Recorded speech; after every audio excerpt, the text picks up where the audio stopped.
This easy turkey pasta casserole is a great way to use up your leftover roast turkey. Start by adding a couple tablespoons of olive oil to a pan over medium heat, then throw in diced red onion, celery, and sliced cremini mushrooms.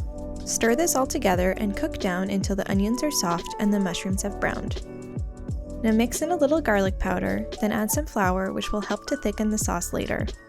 We're going to be adding a lot of rich flavors, so to brighten it up a bit, add a little lemon juice as well as lemon zest, then stir everything together. Next, pour in about a cup of chicken stock and let it heat up before adding cream cheese. Stir it in as best you can, but don't worry about it if there are still big lumps. It will eventually melt and be much easier to incorporate. Now season with a little salt and stir until a creamy sauce forms. At this point, you can turn the heat off, then stir in your chopped leftover turkey, some black pepper, and grated Parmesan cheese. Once the sauce is completely combined, stir in 8 ounces of penne pasta that's been cooked al dente. You don't want it to be completely cooked since we'll also be baking the casserole. For a little color, add thawed frozen peas and fresh flat leaf parsley, then stir everything together.